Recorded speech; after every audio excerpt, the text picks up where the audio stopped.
Bonjour et bienvenue sur les Vitamines du Royaume pour cette quatrième vidéo liée concernant le thème du salut. Je vais parler du salut et de la persévérance.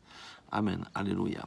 Donc, le salut est quelque chose de dynamique, n'est pas quelque chose de statique. Et si je dis les paroles de Jésus-Christ dans Luc 13, 23, il dit, quelqu'un lui dit, Seigneur, n'y a-t-il que peu de gens soient sauvés?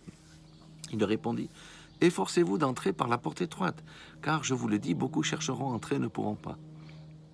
L'entrée dans la vie éternelle passe par une porte étroite. Amen. Alléluia. C'est quoi? C'est le chemin de la croix, c'est l'abandon à soi-même, c'est prendre sa croix et suivre Jésus, c'est marcher dans les pas de Jésus. Il n'y a pas de salut pour les paresseux, il n'y a pas de salut pour les gens qui désobéissent au Seigneur. Il n'y a pas de salut pour les gens qui brisent leur alliance en refusant de se conformer à la parole de Dieu. Romains 2,7 dit clairement, réservant la vie éternelle à ceux qui, par la persévérance à bien faire, cherche l'honneur, la gloire et l'immortalité. Amen. La persévérance à bien faire. Il est dit dans Galates aussi, ne la laissons pas de faire du bien. Le Seigneur veut notre sanctification, ça veut dire la mise à part des choses du monde. Amen. Quiconque aime le monde ne peut pas entrer dans le ciel. Donc il y a une persévérance. D'une fois que nous nous sommes convertis par la repentance à Jésus-Christ, la conversion c'est juste les premiers pas, c'est juste le début. Mais il faut qu'on persévère dans la voie que nous avons choisie.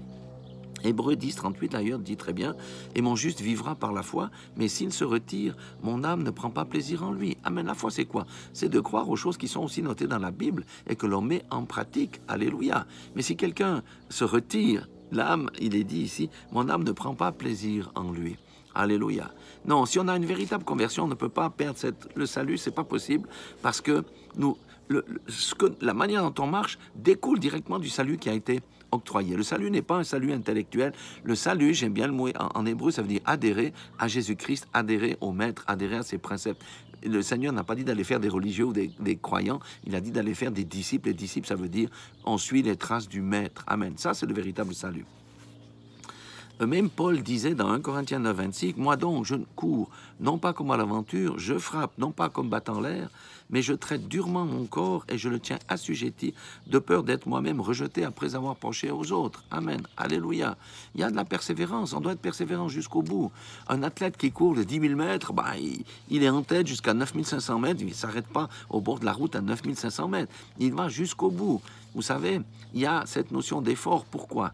C'est pas par les œuvres, mais on a la chair qui nous combat, il y a le monde qui nous combat, il y a toutes ces choses. C'est pour ça qu'on doit persévérer jusqu'au bout. La Bible dit que à la fin des temps, l'amour du plus grand nombre se refroidira. Pourquoi elle dit ça?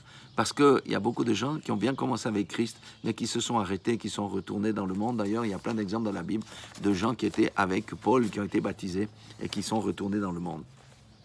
Pourquoi il nous faut encore de la persévérance? Parce que dans Marc 13, 13, il est dit, vous serez haïs à cause de tous, à cause de mon nom, mais celui qui persévérera jusqu'à la fin sera sauvé. Amen. Ça veut dire que si on se retire devant les choses qui arrivent, il n'y aura pas de salut. Non, parce que on sera haïs de tous. On va vers des temps comme ça, nous n'y sommes pas encore, mais nous voyons que toutes les choses sont en train de se passer et nous allons vers ces temps-là. Et c'est là qu'on verra qui appartient à qui a véritablement eu une véritable conversion et qui véritablement arrivera à tenir jusqu'au bout.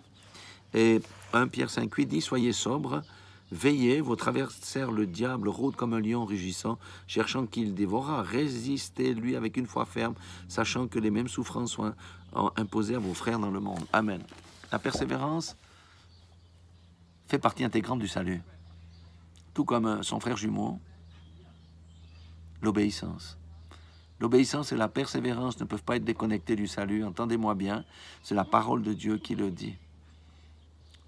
Pas de persévérance, pas d'obéissance à la parole de Dieu. Le salut est un faux salut, est une illusion. C'est parce que c'est un salut qu'on a fait de manière intellectuelle, mais on ne manifeste pas la vie de Christ. Ça veut dire que nous ne sommes pas entrés en alliance avec Jésus-Christ et qu'il n'y a pas de transformation de l'être intérieur. Beaucoup de gens seront surpris au jour des comptes. Voyez, le salut est quelque chose de dynamique. Le salut se démontre dans la vie de quelqu'un. Ce n'est pas par ses œuvres comment dire ça, qu'il est sauvé. C'est par la grâce, mais la foi de la personne met en route la grâce. Et c'est par la foi que nous nous conduisons dans ce monde en n'étant pas du monde. C'est par la foi que nous ne nous lassons pas du bien. C'est par la foi au Seigneur Jésus-Christ et de l'œuvre rédemptive qu'il a accomplie pour nous que nous pouvons cheminer, que nous pouvons demander pardon si nous tombons, etc. Alléluia. Voilà. Soyons tous persévérants et obéissants jusqu'au bout et nous verrons la gloire de Dieu. Et la gloire de Dieu va déjà se manifester dans notre propre vie sur cette terre. Soyez tous bénis dans le nom puissant de Jésus-Christ.